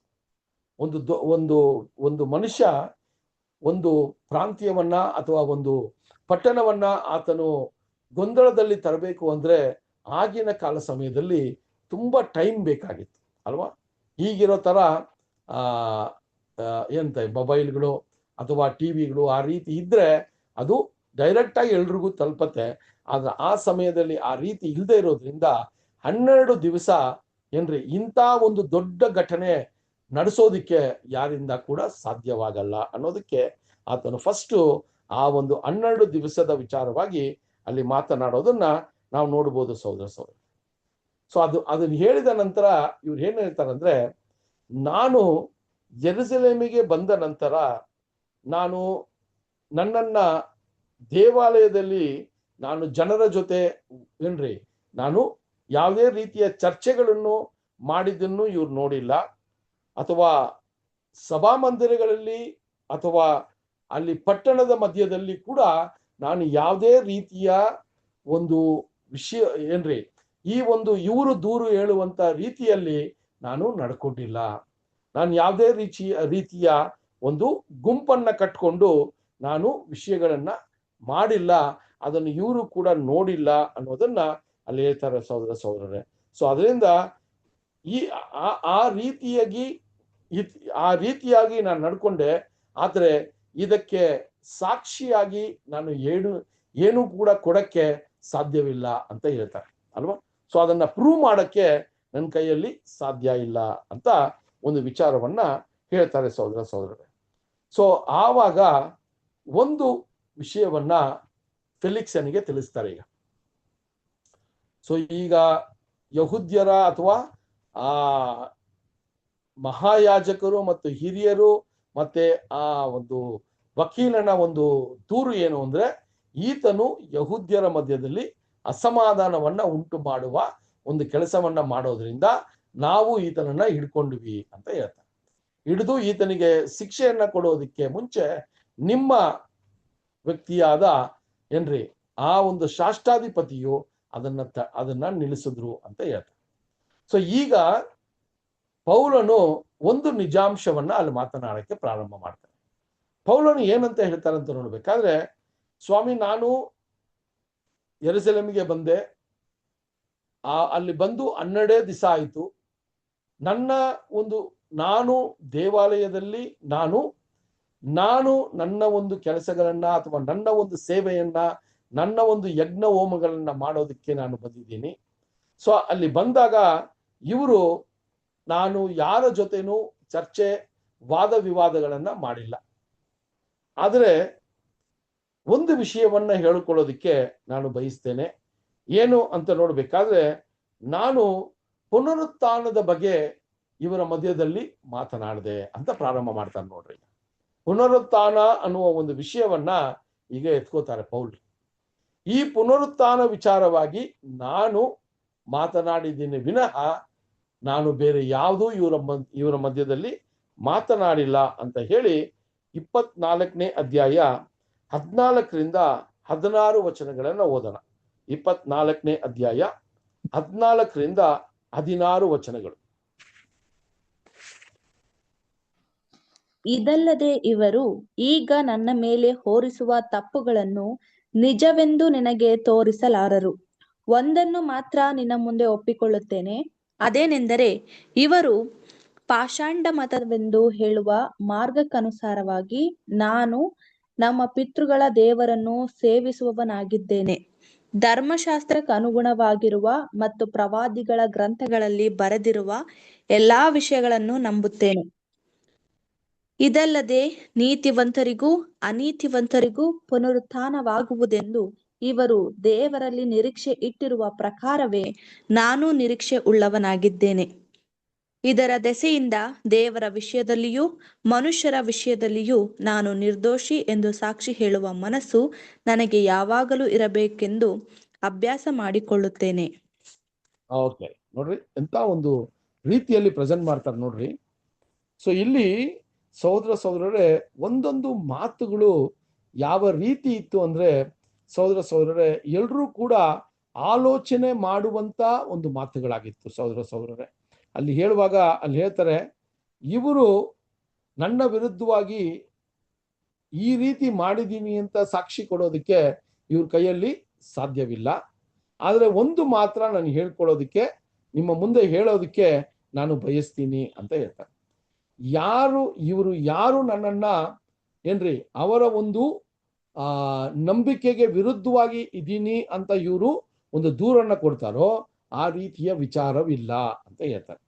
ಇವರು ಯಾರನ್ನ ಏಕೈಕ ದೇವರಾಗಿ ಪೂಜಿಸ್ತಾರೋ ಅವರನ್ನೇ ನಾನು ನಂಬುತ್ತೀನಿ ಅಂತ ಹೇಳ್ತಾರೆ. ಆ ವಿಚಾರಗಳನ್ನ ನೋಡ್ಬೇಕಾದ್ರೆ ಸಹೋದರರೇ, ಅಲ್ಲಿ ಹೇಳ್ತಾರೆ, ನಾನು ಯಾರನ್ನ ಇವರು ನಂಬಿ ಪೂಜಿಸ್ತಾರೋ ಅದೇ ಏಕೈಕ ದೇವರನ್ನ ನಾನು ಕೂಡ ಪೂಜಿಸ್ತೀನಿ ಅಂತ ಹೇಳ್ತಾರೆ. ಏನ್ರಿ ಅಲ್ಲಿ ಪ್ರವಾದಿಗಳ ಗ್ರಂಥಗಳ ಮೂಲಕ ಅಲ್ಲಿ ಏನ್ರಿ ಆ ಒಂದು ಧರ್ಮಶಾಸ್ತ್ರದ ಪ್ರಕಾರ ಯಾವ ರೀತಿ ಇವರು ನಂಬಿಕೆ ಇಟ್ಟಿದ್ದಾನೋ ಆ ರೀತಿಯ ನಂಬಿಕೆಯಲ್ಲೇ ನಾನು ಇದ್ದೀನಿ ಅಂತ ಒಂದು ವಿಚಾರವನ್ನ ಹೇಳ್ತಾರೆ. ಸೊ ಆ ವಿಚಾರವನ್ನ ಹೇಳಿದ ನಂತರ ಅಲ್ಲಿ ಇನ್ನೊಂದು ವಿಚಾರಗಳನ್ನ ಏನಂತ ಹೇಳ್ತಾರೆ ಅಂತ ನೋಡ್ಬೇಕಾದ್ರೆ ಸಹೋದರರೇ, ಇವರು ಯಾವ್ದನ್ನ ನಂಬ್ತಾರೋ ಅಂತ ಹೇಳ್ಬೇಕಾದ್ರೆ ಇವರ ಒಂದು ನಂಬಿಕೆಯಲ್ಲಿ ಪುನರುತ್ಥಾನದ ವಿಚಾರವಾಗಿ ಏನು ನಂಬಿಕೆ ಇದೆಯೋ ಅದೇ ನಂಬಿಕೆನೆ ನನಗೂ ಇದೆ, ಇದನ್ನೇ ನಾನು ಪ್ರಚಾರ ಮಾಡ್ತಾ ಇದ್ದೆ ಅಂತ ಹೇಳ್ತಾರೆ. ಸೊ ಅದು ತುಂಬಾ ಒಳ್ಳೆಯ ಒಂದು ವಿಚಾರ ಅಲ್ವಾ. ಸೊ ಇಲ್ಲಿ ಹೇಳುವಾಗ ಸಹೋದರರೇ, ಅಲ್ಲಿ ದೇವರ ಒಂದು ಯೋಜನೆಯಲ್ಲಿ ಒಂದು ನಿರೀಕ್ಷೆ ಅಥವಾ ಒಂದು ಹೋಪ್ ನಮಗಿದೆ. ಅದು ಏನು ಅಂತ ನೋಡ್ಬೇಕಾದ್ರೆ ಎಲ್ಲರಿಗೂ ಪುನರುತ್ಥಾನ ಉಂಟು ಅನ್ನೋದನ್ನ ಇವರು ಕೂಡ ಧರ್ಮಶಾಸ್ತ್ರದ ಪ್ರಕಾರ ನಂಬ್ತಾರೆ ಅಂತ ಹೇಳ್ತಾರೆ. ಅಲ್ಲಿ ಒಳ್ಳೆಯವರಿಗೂ ಕೆಟ್ಟವರಿಗೂ ಕೂಡ ಪುನರುತ್ಥಾನ ಇದೆ ಅನ್ನೋದನ್ನ ಯಾವ ರೀತಿ ಇವರುಗಳು ನಂಬ್ತಾರೋ ಅದನ್ನೇ ನಾನು ನಂಬ್ತೀನಿ ಅಂತ ಹೇಳುವಂತ ಒಂದು ವಿಷಯವನ್ನ ನೋಡ್ತಾರೆ. ಸೊ ಈ ರೀತಿಯಲ್ಲಿ ನಾನು ಯಾವಾಗಲೂ ಬೇರೆಯೊಬ್ಬರಿಗೆ ಒಂದು ಅಟ್ಟಚಣೆ ಆಗದೆ ಇರುವಂಗೆ ದೇವರ ವಿರುದ್ಧವಾಗಿ ಅಥವಾ ಮನುಷ್ಯರ ವಿರುದ್ಧವಾಗಿ ನಡ್ಕೊಳ್ಳೋದಕ್ಕೆ ನನ್ನ ಮನಸಾಕ್ಷಿಯಲ್ಲಿ ನಾನು ನಿಷ್ಠಾವಂತನಾಗಿದ್ದೀನಿ ಅಂತ ಅಲ್ಲಿ ಒಂದು ವಿಚಾರವನ್ನ ಮಾತಾಡ್ತಾರೆ ಸಹೋದರ. ಸೊ ಯೋಚನೆ ಮಾಡಿ ನೋಡಿ, ಯಹೂದ್ಯರ ಒಂದು ನಂಬಿಕೆ, ಹಳೆ ಒಡன்பಡಿಕೆಯಲ್ಲಿ ಇದ್ದಂತ ನಂಬಿಕೆಯನ್ನ ನೋಡುವಾಗ ಇಲ್ಲಿ ಪೌಲನು ಕೊಡುವಂತ ಸಾಕ್ಷಿಯಲ್ಲಿ ನಮಗೆ ಏನು ಒಂದು ವಿಚಾರ ಅರ್ಥ ಆಗ್ತಾ ಇದೆ ಅಂತ ನೋಡ್ಬೇಕಾದ್ರೆ, ಪುನರುತ್ಥಾನದ ವಿಚಾರದಲ್ಲಿ ನಾವು ಯಾವ ರೀತಿ ಈಗ ಪುನರುತ್ಥಾನವನ್ನ ನಂಬಿದ್ದೀವೋ ಅದೇ ರೀತಿಯ ಪುನರುತ್ಥಾನವನ್ನ ಯಹೂದ್ಯರು ಕೂಡ ನಂಬಿದ್ದಾರೆ ಅನ್ನೋದನ್ನ ಇಲ್ಲಿ ನಾವು ನೋಡ್ಬೋದು ಅಲ್ವಾ. ಸೊ ಯಹೂದ್ಯರು ಕೂಡ ಪುನರುತ್ಥಾನ ಎಲ್ರಿಗೂ ಕೂಡ ಇದೆ ಅನ್ನೋದನ್ನ ನಂಬಿದ್ರು. ಆದರೆ ಕಾಲಕ್ರಮೇಣ ನಮ್ಮ ಒಂದು ಕ್ರೈಸ್ತ ಸಮುದಾಯದ ಮಧ್ಯದಲ್ಲಿ ನಾವು ನೋಡ್ಬೇಕಾದ್ರೆ ಸಹೋದರರೇ, ಅಲ್ಲಿ ಕೂಡ ಈ ಪುನರುತ್ಥಾನದ ವಿಚಾರದಲ್ಲಿ ನಾನಾ ರೀತಿಯ ನಂಬಿಕೆಗಳು, ನಾನಾ ರೀತಿಯ ತಪ್ಪಾದ ಕಲ್ಪನೆಗಳು ಇನ್ನೂ ಕೂಡ ಇರೋದನ್ನ ನಾವು ನೋಡ್ತೀವಿ. ಅಂತ ಒಂದು ನಂಬಿಕೆಯಲ್ಲಿ ಇದ್ದಂತ ನಾವು ಈಗ ದೇವರ ನಂಬಿಕೆ ಅಥವಾ ದೇವರ ಸತ್ಯದ ದೇವರು ಆತನ ಸಂಕಲ್ಪದ ಪ್ರಕಾರ ಇರುವಂತ ನಂಬಿಕೆಗೆ ಈಗ ಬಂದಿರೋದನ್ನ ನೋಡುವಾಗ ನಮ್ಗೆ ಎಷ್ಟೋ ಒಂದು ಆನಂದ ಆಗತ್ತೆ ಅಲ್ವಾ.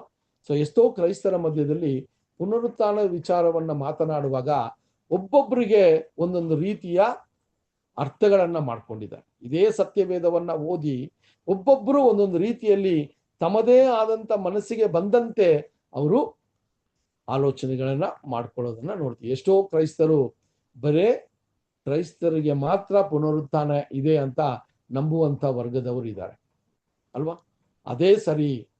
ಎಲ್ರನ್ನೂ ದೇವರು ಕಾಪಾಡಲ್ಲ, ಎಲ್ರಿಗೂ ಪುನರುತ್ಥಾನವನ್ನು ಕೊಡಲ್ಲ ಅಂತ ಎಷ್ಟೋ ರೀತಿಯಲ್ಲಿ ಅವರು ನಂಬ್ಕೊಂಡಿದ್ದಾರೆ. ಆದರೆ ನಾವು ನೋಡಿದಾಗ ಸ್ವಾಮಿಯ ತಂದೆಯಾದ ದೇವರ ಒಂದು ಸಂಕಲ್ಪ ಯಾವ ರೀತಿ ಯಹೂದ್ಯರಲ್ಲಿ ಇತ್ತೋ ಅದೇ ಸಂಕಲ್ಪದ ಒಂದು ಅಡಿಯಲ್ಲಿ ನಮ್ಮ ಅರಿವು ಕೂಡ ಈಗ ಇದೆ ಅನ್ನೋದಾಗ ನಮ್ಗೆ ಎಷ್ಟು ಆನಂದವಾಗುತ್ತೆ ಸಹೋದರರೇ.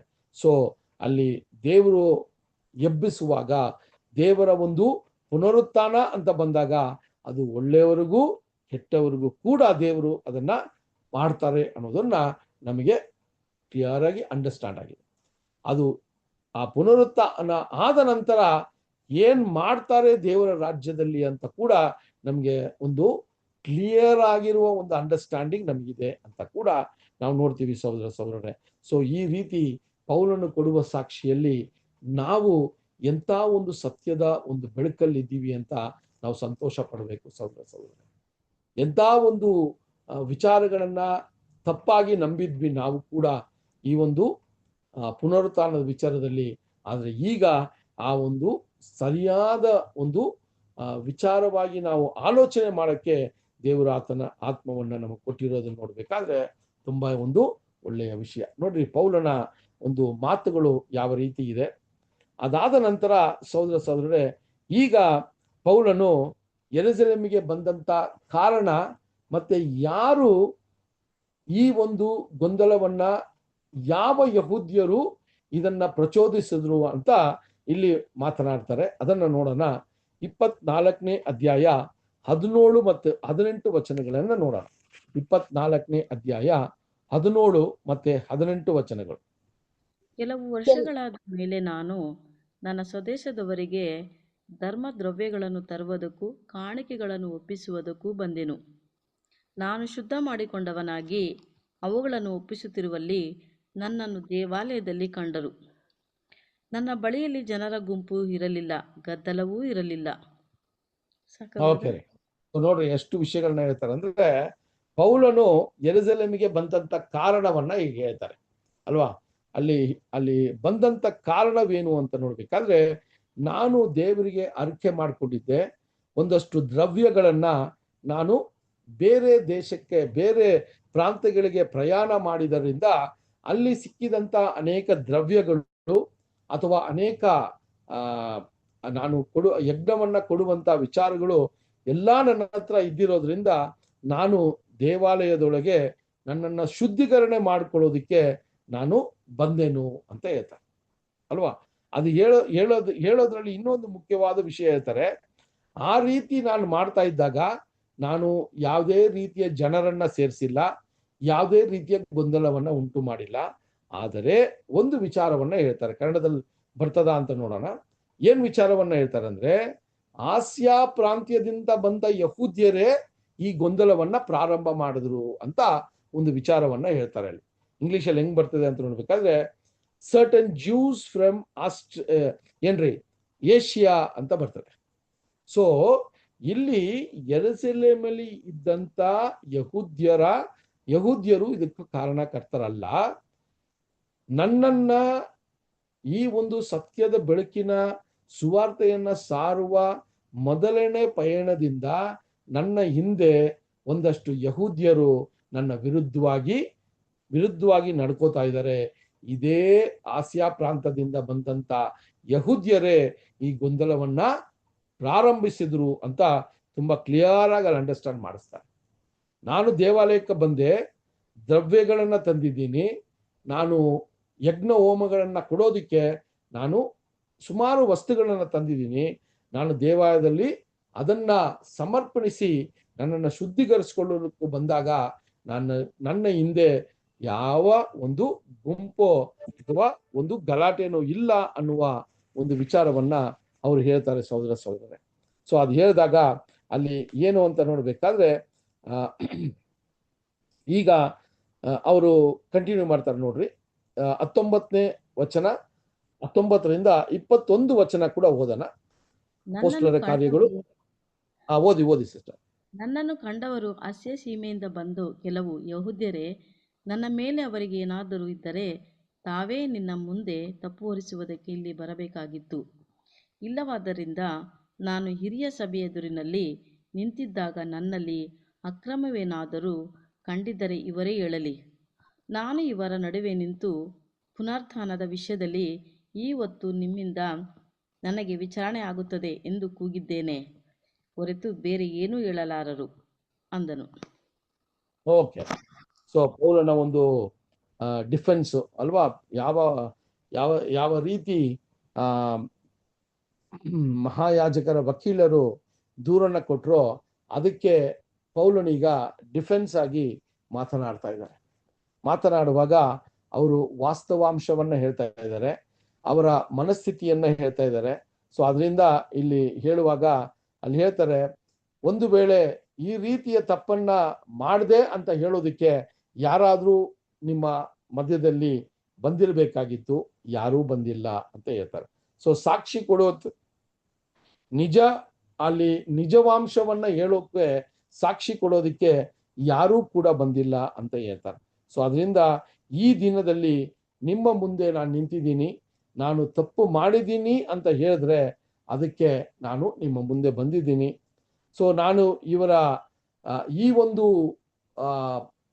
ದೂರನ್ನ ಕೊಟ್ಟಿರುವಂತ ಜನರ ಮಧ್ಯದಲ್ಲಿ ಒಂದೇ ಧ್ವನಿಯಿಂದ ಹೇಳ್ತೀನಿ, ನಾನು ಪುನರುತ್ಥಾನ ವಿಚಾರವಾಗಿ ನಾನು ಮಾತನಾಡಿದ್ದೀನಿ ವಿನಃ ಬೇರೆ ಯಾವುದೇ ರೀತಿಯ ಒಂದು ವಿಚಾರಗಳನ್ನ ಇವರ ಮಧ್ಯದಲ್ಲಿ ನಾನು ಮಾತನಾಡಿಲ್ಲ ಅಂತ ಹೇಳುವಂತ ಒಂದು ವಿಷಯವನ್ನ ಅಲ್ಲಿ ಮಾಡ್ತಾರೆ. ಸಹೋದರ ಸಹೋದರ, ಯೋಚನೆ ಮಾಡಿ ಪೌಲನ ಒಂದು ಸಾಕ್ಷಿ ಯಾವ ರೀತಿ ಇದೆ ಅಂತ.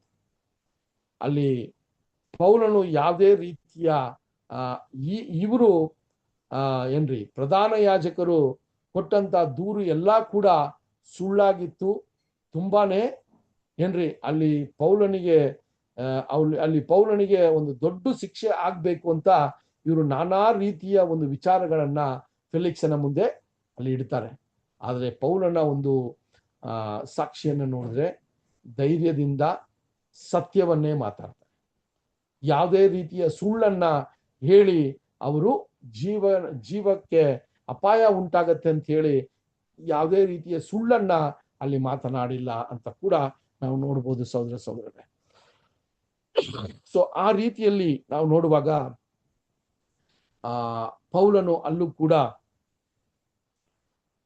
ಒಂದು ರೋಮಾಪುರಿಯ ಪ್ರಜೆಗೆ ನ್ಯಾಯವಾದ ಒಂದು ನ್ಯಾಯ ತೀರ್ಪು ಆಗ್ಬೇಕು ಅಂತ ಅಲ್ಲಿ ಫಿಲಿಕ್ಸನಿಗೆ ಯಾವುದೋ ಒಂದು ರೀತಿಯಲ್ಲಿ ಇದು ಆತನಿಗೆ ಹೇಳಿರುವಂತ ಒಂದು ಕಾರ್ಯಗಳು ಕೂಡ ಆಗಿರ್ಬೇಕು ಸಹೋದರ ಸಹೋದರರೇ. ಸೊ ಅದರಿಂದ ಪೌಲನ ಸಾಕ್ಷಿಯನ್ನ ನೋಡುವಾಗ ಒಂದು ಅದ್ಭುತವಾದ ಸತ್ಯವನ್ನ ನಾವು ಕೇಳಿ ಅದನ್ನ ನಂಬಿದ್ದೀವಿ ಅಂದ್ರೆ ನಾವು ಎಂತ ಒಂದು ಧನ್ಯರು ಅಂತ ಕೂಡ ನಾವು ನೋಡ್ಬೋದು. ಪುನರುತ್ಥಾನ ಅನ್ನೋದು ಈ ಒಂದು ಲೋಕದಲ್ಲಿ ಜನರು ನಾನಾ ರೀತಿಯಲ್ಲಿ, ನಾನಾ ಜಾತಿ, ನಾನಾ ನಂಬಿಕೆ, ನಾನಾ ಮತದವರು ನಾನಾ ರೀತಿಯಲ್ಲಿ ಈ ಪುನರುತ್ಥಾನವನ್ನ ನಂಬಿಕೊಂಡಿದ್ದಾರೆ. ಆದ್ರೆ ಯಹೂದ್ಯರ ದೇವರಾಗಿರುವಂತ ನಮ್ಮ ಯೆಹೋವನ ಒಂದು ಸಂಕಲ್ಪದ ಪ್ರಕಾರ ನಾವು ಕೂಡ ಈ ದಿನದಲ್ಲಿ ಆ ಒಂದು ಪುನರುತ್ಥಾನ ಅನ್ನುವ ಒಂದು ವಿಷಯವನ್ನ ತಿಳ್ಕೊಂಡಿದ್ದೀವಿ. ಆದ್ರೆ ಆ ಪುನರುತ್ಥಾನವು ಇಡೀ ಲೋಕಕ್ಕೆ ಸ್ವಾಮಿಯ ಆ ಒಂದು ಬಲಿಯ ಮೂಲಕ ಇಡೀ ಲೋಕಕ್ಕೆ ಪುನರುತ್ಥಾನ ಆಗತ್ತೆ. ಆ ಪುನರುತ್ಥಾನ ಆದ ನಂತರ ಯಾವ ರೀತಿ ಸಭೆಗೆ ಬರುವಂತ ರಕ್ಷಣೆ ಅಲ್ವಾ, ಅಲ್ಲಿ ಲೋಕಕ್ಕೆ ಬರುವಂತ ರಕ್ಷಣೆಯನ್ನ ನಮಗೆ ದೇವರು ಒಳ್ಳೆಯ ಬೆಳಕಲ್ಲಿ ನಮಗೆ ತೋರಿಸಿರೋದ್ರಿಂದ ನಾವು ಎಷ್ಟೋ ಧನ್ಯರಾಗಿದ್ದೀವಿ ಸಹೋದರ ಸಹೋದರರೇ.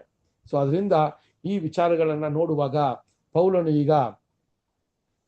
ಪೌಲನು ತುಂಬಾ ಸಂಕ್ಷಿಷ್ಟವಾಗಿ ಅಲ್ಲಿ ಹೇಳೋದು ಏನಂತ ನೋಡ್ಬೇಕಾದ್ರೆ ಸಹೋದರ ಸಹೋದರರೇ, ಇವರುಗಳು ಕೊಡುವಂತ ದೂರಲ್ಲಿ ಯಾವುದೇ ರೀತಿಯ ಒಂದು ಸತ್ಯವು ಅಡಗಿಲ್ಲ ಅಂತ ಹೇಳ್ತಾರೆ.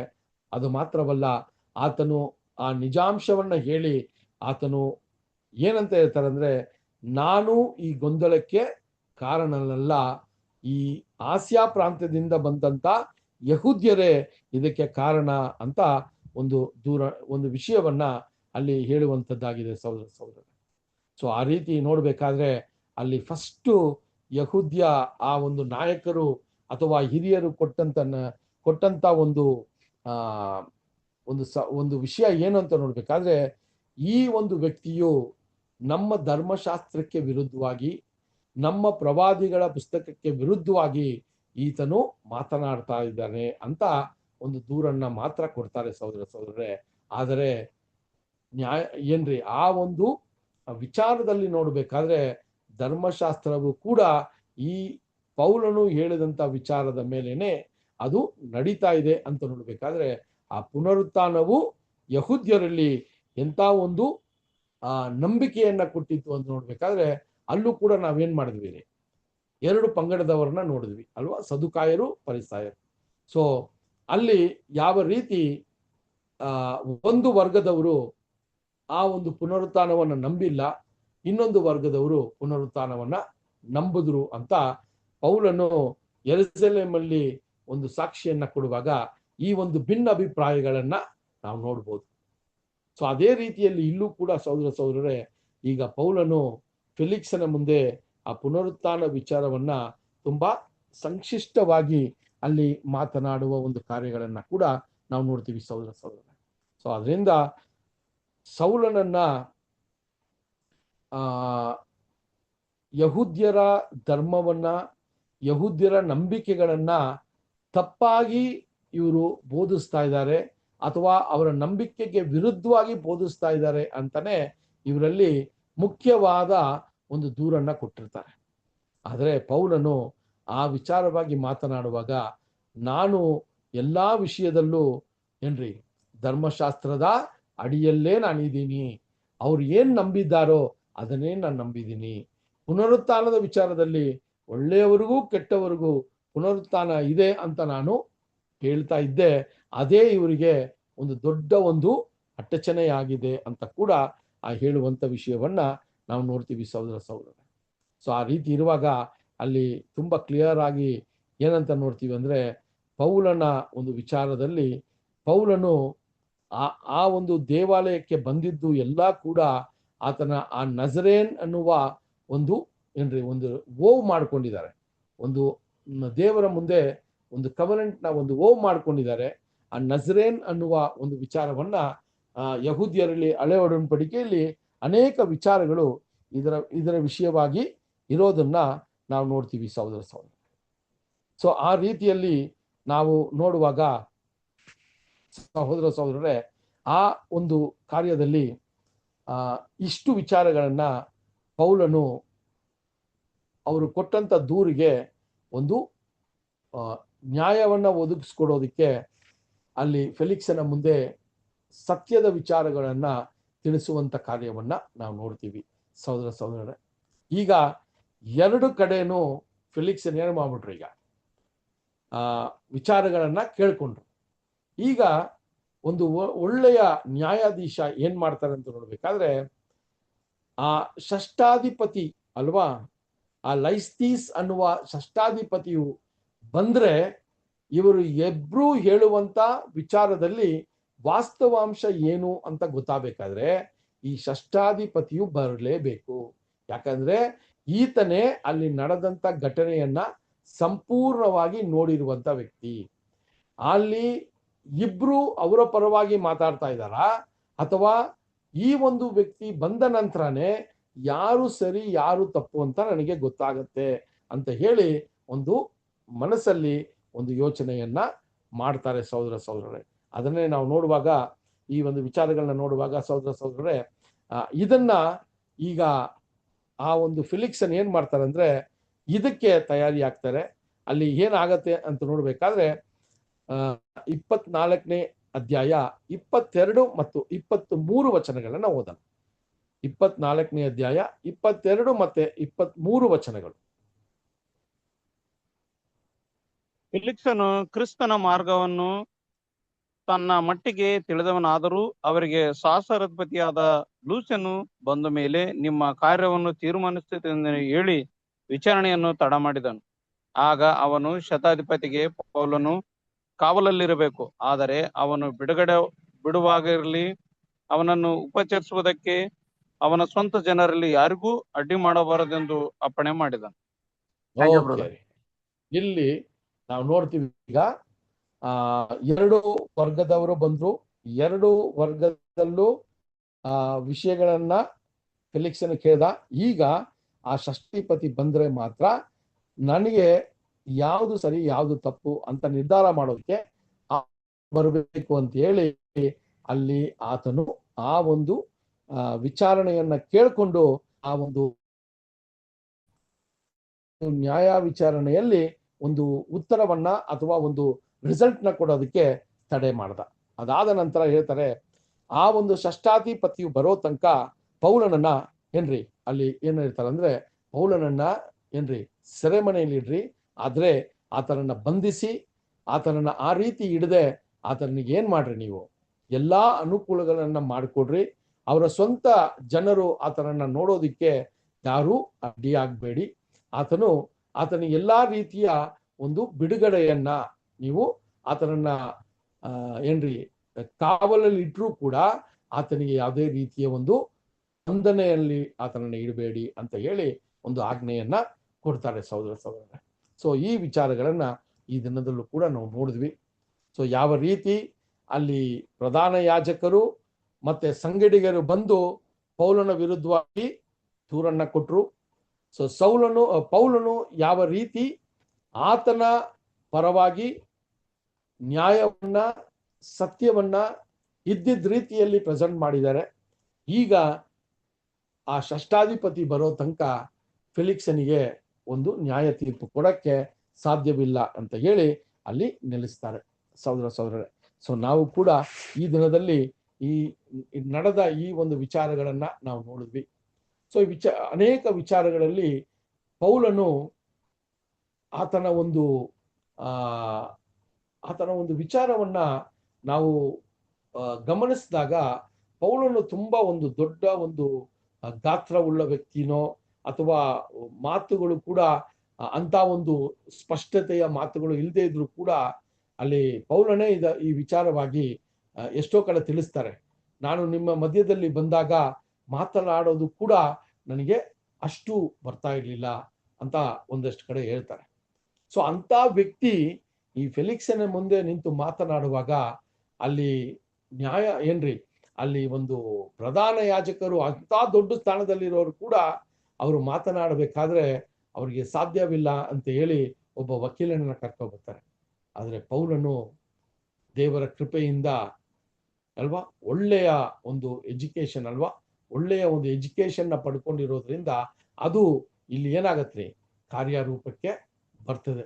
ಪೌಲನು ಆ ಒಂದು ದೊಡ್ಡ ಸ್ಥಾನದಲ್ಲಿ ಇದ್ದಂತ ವ್ಯಕ್ತಿ ಎಲ್ಲವನ್ನ ಬಿಟ್ಟು ಸ್ವಾಮಿಗೋಸ್ಕರ ತಾನು ತ್ಯಾಗ ಮಾಡಿದ ವಿಚಾರಗಳನ್ನ ನೋಡ್ಬೇಕಾದ್ರೆ ಇಲ್ಲಿ ಆತನೊಳಗಿದ್ದಂತ ಆ ಒಂದು ವಿಶೇಷವಾದ ಆ ಟ್ಯಾಲೆಂಟ್ ಅನ್ನ ಈಗ ಪೌಲನು ದೇವರ ಆ ಜ್ಞಾನವನ್ನ ಪಡ್ಕೊಂಡು ಅದನ್ನ ತಿಳಿಸುವಂತ ವಿಷಯಗಳನ್ನ ನಾವು ನೋಡ್ತೀವಿ ಸಹೋದರ. ಸೊ ಅದರಿಂದ ಈ ಒಂದು ಘಟನೆ, ಈ ಒಂದು ವಿಷಯಗಳು ಆದ ಮೇಲೆ ಫೆಲಿಕ್ಸನು ಯಾವ ರೀತಿಯ ಒಂದು ನ್ಯಾಯ ವಿಚಾರಣೆಯನ್ನ ಮಾಡ್ತಾರೆ ಅಂತ ದೇವರ ಚಿತ್ತ ಇದ್ರೆ ಬರುವಂತ ವಾರ ಕೂಡ ಇದನ್ನು ನಾವು ಕಂಟಿನ್ಯೂ ಮಾಡೋಣ. ಸೊ ಈ ದಿನದಲ್ಲೂ ಕೂಡ ನಾವು ಅಪೊಸ್ತಲರ ಕಾರ್ಯಗಳು 24ನೇ ಅಧ್ಯಾಯ 1ರಿಂದ 23 ವಚನಗಳ ತನಕ ನಾವು ಈ ದಿನದ ಪಾಠದಲ್ಲಿ ಒಂದಷ್ಟು ವಿಚಾರಗಳನ್ನ ನಾವು ನೋಡಿದ್ದೀವಿ. ಸೊ ದೇವರ ಚಿತ್ತ ಇದ್ರೆ ಬರುವಂತ ವಾರ 24ನೇ ವಚನದಿಂದ ನಾವೊಂದಷ್ಟು ವಿಷಯಗಳನ್ನ ನಾವು ಪರಿಶೀಲನೆ ಮಾಡೋದಕ್ಕೆ ದೇವರ ಒಂದು ಕೃಪೆಯನ್ನ ಪಡ್ಕೊಂಡು ಅದರ ಆತ್ಮವನ್ನ ನಾವು ಪಡ್ಕೊಂಡು ಈ ವಿಚಾರಗಳನ್ನ ತಿಳಿಯೋದಕ್ಕೆ ದೇವರ ಮುಂದೆ ಬರೋಣ. ದೇವರು ಈ ವಾಕ್ಯಗಳನ್ನ ಆಶೀರ್ವದಿಸಲಿ. ಈ ದಿನದಲ್ಲೂ ಕೂಡ ಈ ಒಂದು ಕೂಟವನ್ನ ನಾವು ಮುಕ್ತಾಯಗೊಳ್ಳುವ ರೀತಿಯಲ್ಲಿ ನಮ್ಮ ಮಧ್ಯದಲ್ಲಿರುವಂತ ಶ್ರೀಕಾಂತ್ ಬ್ರದರ್ ದಾವಣಗೆರೆ ಪ್ರಾರ್ಥನೆ ಮಾಡಬೇಕು ಅಂತ ಕೇಳ್ಕೊತೀನಿ. ಅದ ಶ್ರೀಕಾಂತ್.